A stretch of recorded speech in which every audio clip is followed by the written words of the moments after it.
Watch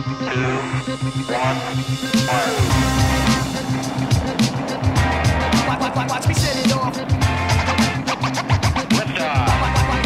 Watch me set it off. Watch me set it off.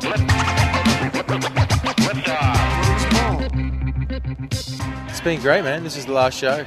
So we just flew from Perth. It was last night. Hot, sweaty room and not much sleep. And we're here, you know, rock and roll.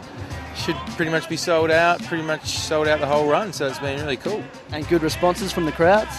Yeah, man. I've been really enjoying the crowds, and the crowds have been really into the shows, and it's just so many talented people on the bill. It's been a pleasure to have them all at my disposal.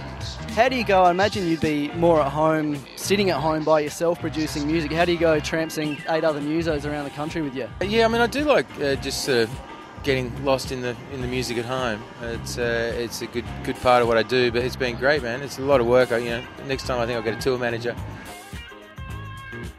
Last show, go home, fucking relax for a couple of days. Yeah, then off to the UK via Japan to play at All Tomorrow's parties. Brilliant. That's with the Portishead crew, yeah? Yeah.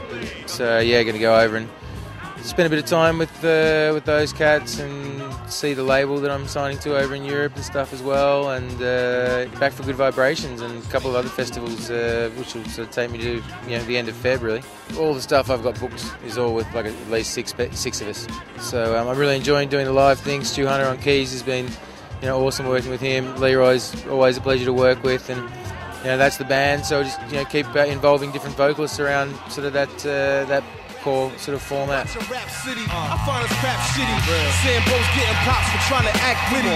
Chairman of the gritty ghetto, keep a real committee. Meanwhile, B-boys adding on like W.E.B. The boys get caught in the web. Oh boy, that shit I said so over your head. You gotta look down on it. That old shadow of an educated black man.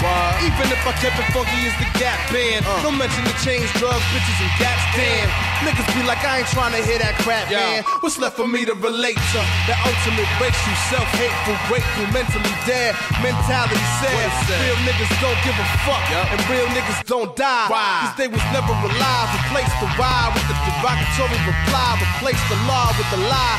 Genocide being suicide. Suicide to suicide. This is the first artist album that you've released in 5 years. Why did it take so long? It comes down to running a label and starting a label and getting to know the ins and outs and working out how to run a label. It took up a lot of time and energy, and it took forever, man, to actually make the time. And when I did, I was glad I did, because I remembered why I started doing it all, and I'm back on it. There'll be much more output over the next couple of years than there was following the first album.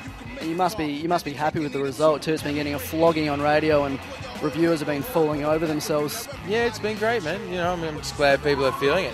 It's an album that you set out to make a statement with too, yeah? I left a lot of people to just sort of write their own lyrics and interpret the song the way they wanted to. There's a lot of things that aren't that popular to talk about, I guess. So sometimes good to remind us that it's not all roses. It's not all what you see on telly. Without getting too heavy on anything, I think music's also there just to be enjoyed and to vibe with. So I'm trying to strike a balance somewhere between those two extremes.